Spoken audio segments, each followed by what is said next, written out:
Hi, and welcome to the Volume Podcast. My name is Felipe Foratini, and I'm part of Kunumi, the makers of this podcast.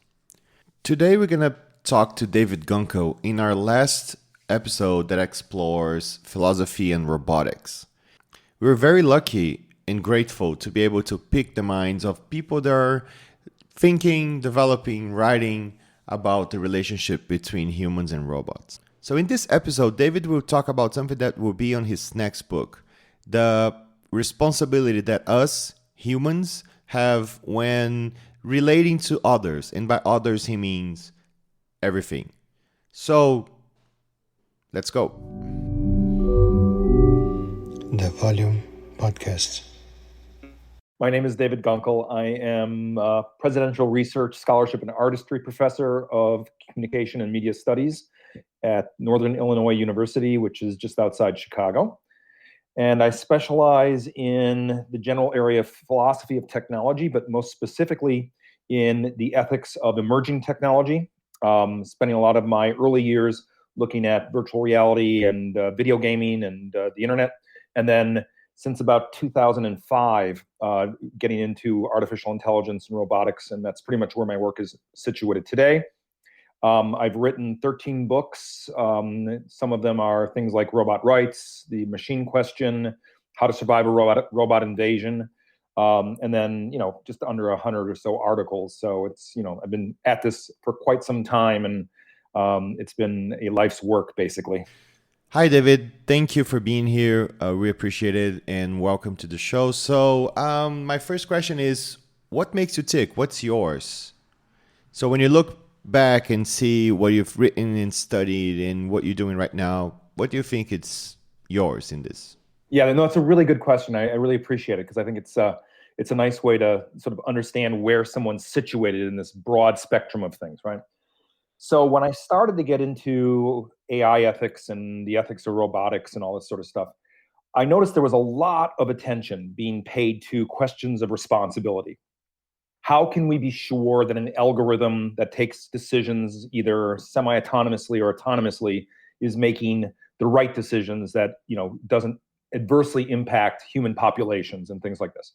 So there's a lot of really important work being done early on by people like Michael and Susan Anderson, by Wendell Wallach and Colin Allen, right? All of them were sort of in this domain very early in the first decade of the 2000s. But I also noticed that at the same time, there was a real reticence to address the flip side to that question.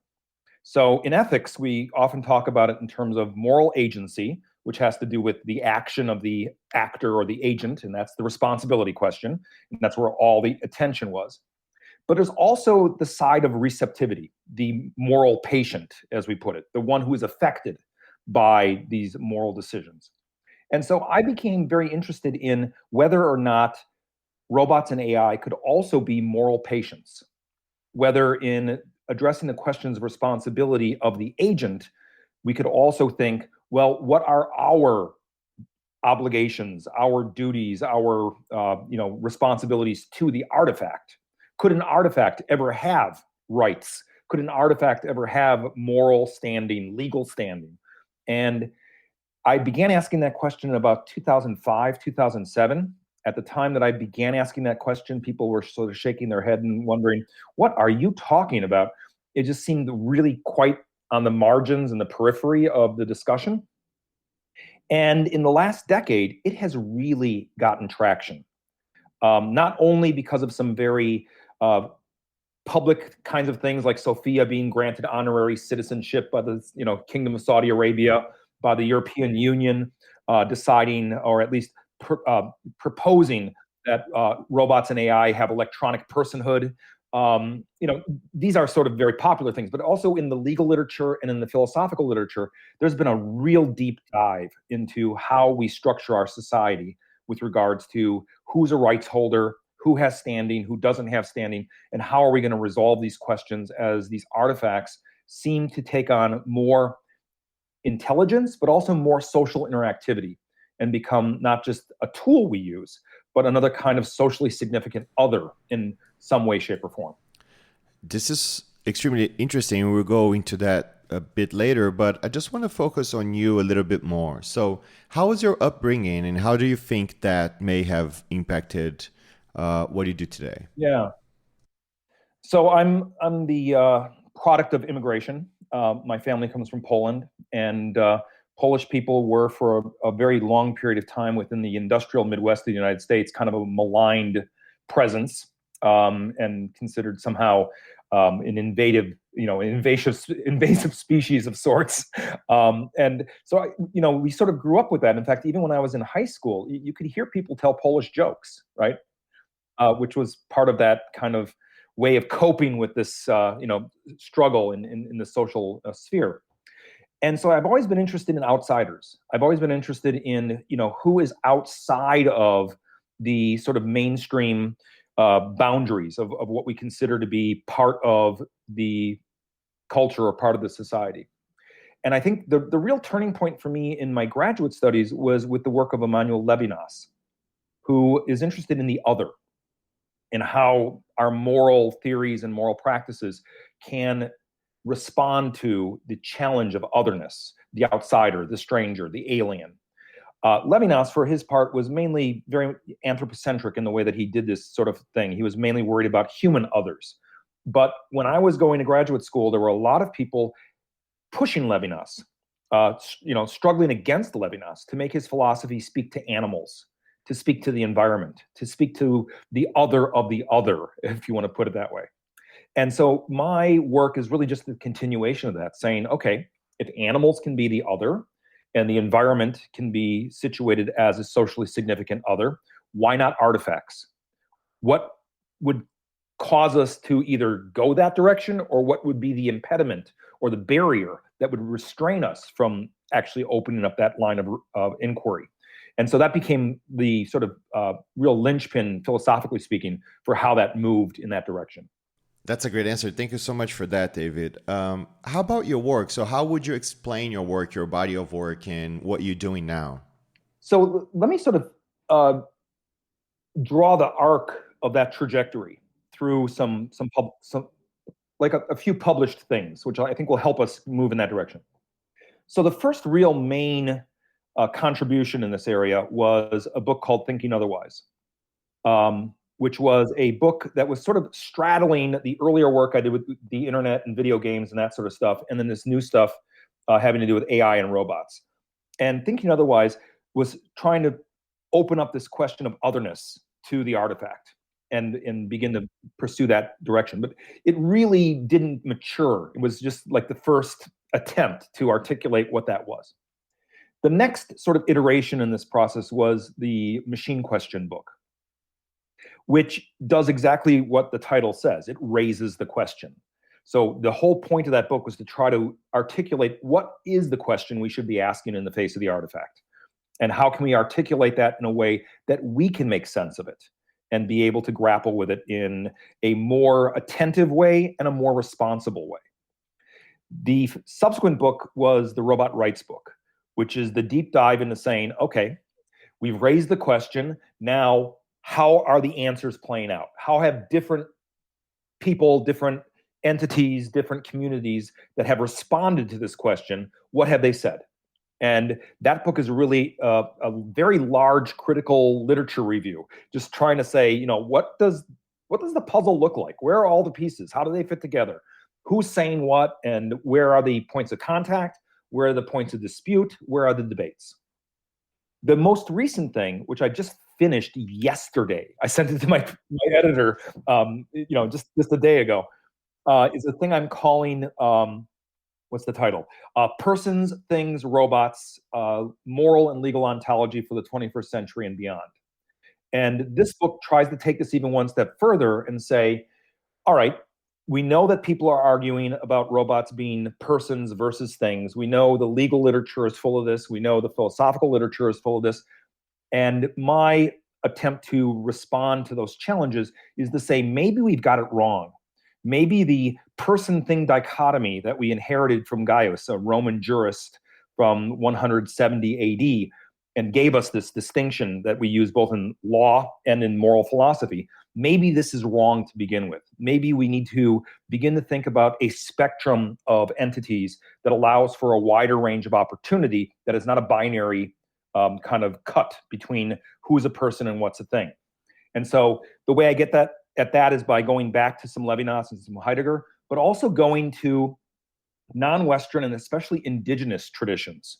There's a lot of work done outside the Western philosophical canon that allows for an understanding of others that isn't distinguishing in very hard and fast ways this line between the person and the thing.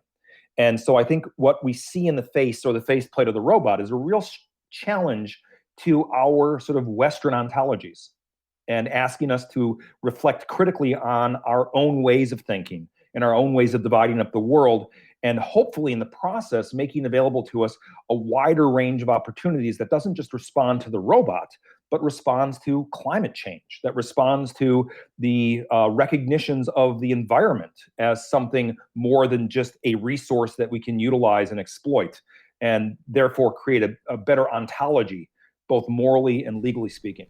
This makes a lot of sense, but at the same time, it comes to my mind how bad we humans are dealing with complex stuff, like complex systems, like nature, like planet, like the environment.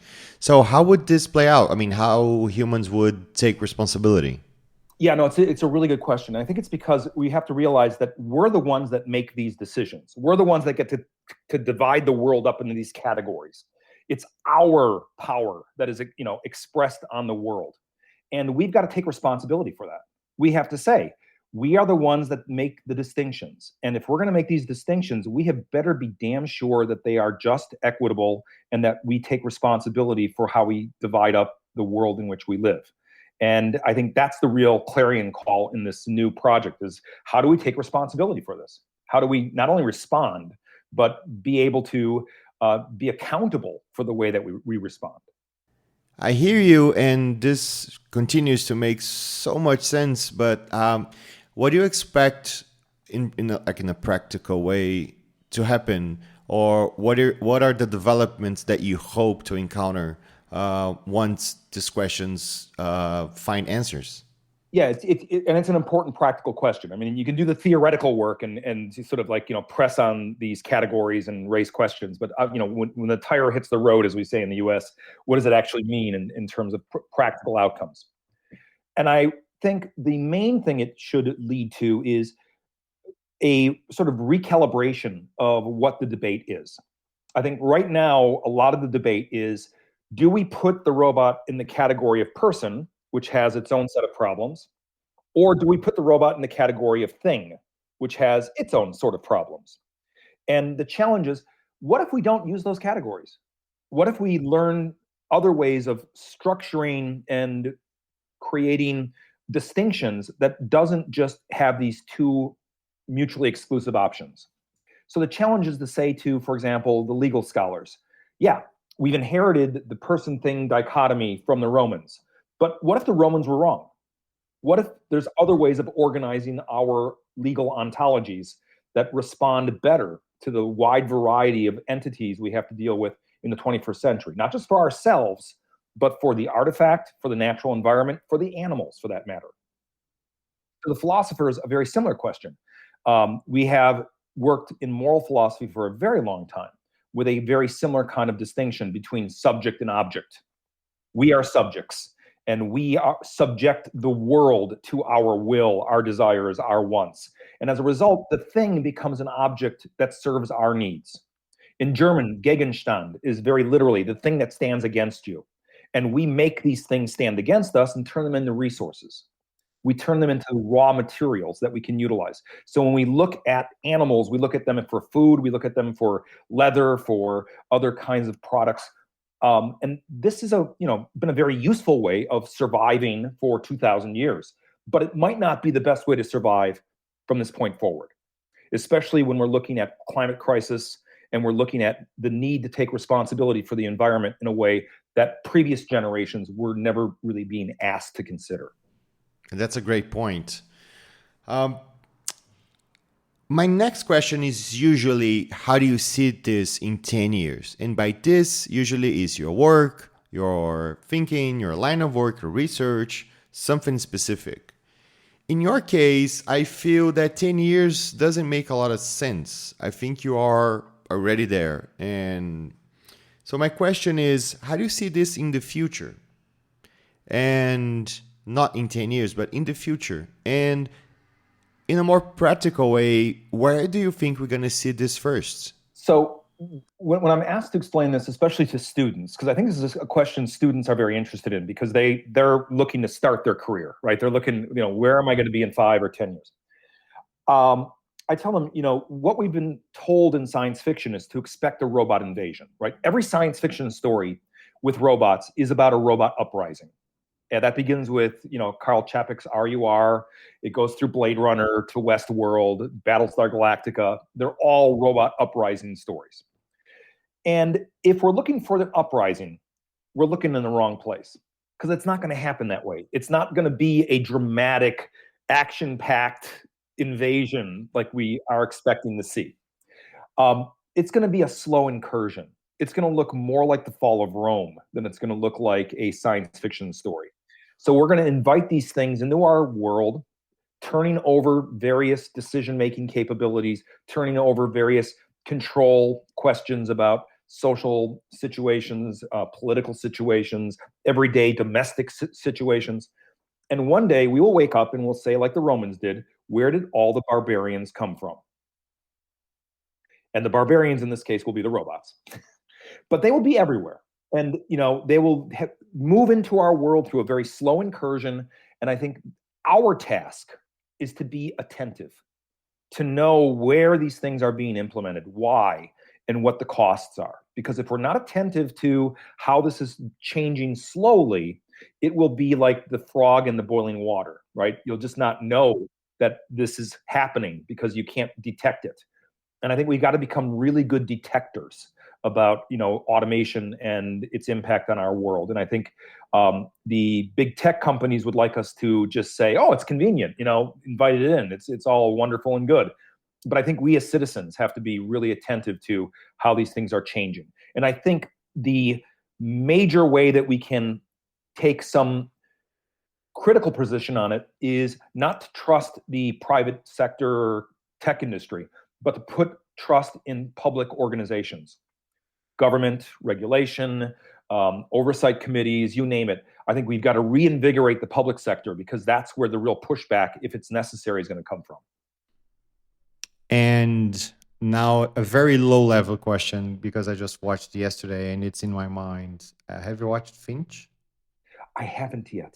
We have to see it. My wife and I have it on our list of things to watch. Yeah, it's a different narrative with robots. So different from what we just talked, and in a way, puts responsibility on humans. So it's very interesting. It was interesting to see robots in a very different narrative. So I mean, no spoilers. Thanks. So is there anything that we haven't touched on that you would like to talk? I think the one thing I'm really dedicated to, and the one thing I'm really hoping can evolve and become more robust, is the public conversation around this. I think so much of this has been limited to experts from the discipline of computer science or AI, or from the big tech firms. And a lot of us have trusted this technology. You can see, for example, the way in which our trust in Facebook was betrayed by what Facebook did in elections across the world. And I think that was a wake-up call. I think we said, wait a minute, maybe these conveniences and these freebies that we're getting from these big tech firms have social consequences and costs that we should pay attention to. And I think the role, especially on us as educators, in my case, is to build the critical apparatus in our students so that they are able to look at these technologies, understand what their capabilities are, but also know what the limitations are and what these, the social impacts will be. One of the ways I did this just recently in one of my seminars is I had students read the terms of service agreements for the platforms they use. And my goal in doing so is that if we're going to empower the user to play a role in the future, they have got to have access to the rules of engagement. And the rules of engagement are in those terms of service that we never read, right? We scroll to the bottom, click agree. And as soon as students start to read the terms of service, they're like, oh, wait a minute. I don't like that. And I don't like that. And I don't think we see change happening until we have a really broad-based coalition of users who have this kind of attention, and aren't being just led into this through convenience and free online this and free online that, but recognize that we do pay for this. And what we're trading away for some of these conveniences may be things we don't want to trade away. That's true. And you touch on something that resonates very personal. And I usually don't get personal on the podcast, but yeah, the discussion needs to be broad.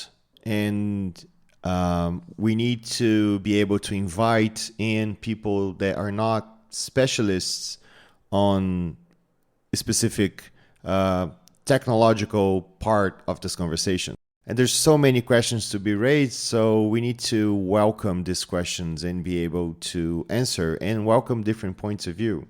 So, and sometimes, it's we are also listeners. So sometimes a single phrase that one of our guests say, it can spark an entire research.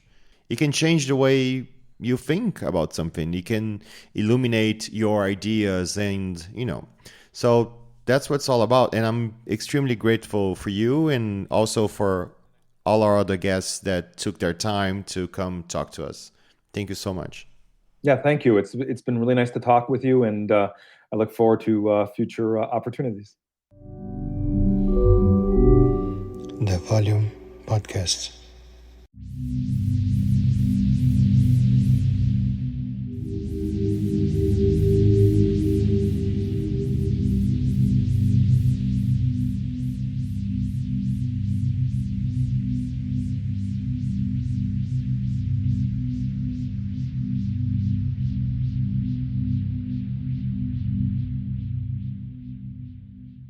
If you wish to know a little bit more about the makers of this podcast, go to kunumi.com, Kunumi as in KUNUMI.com,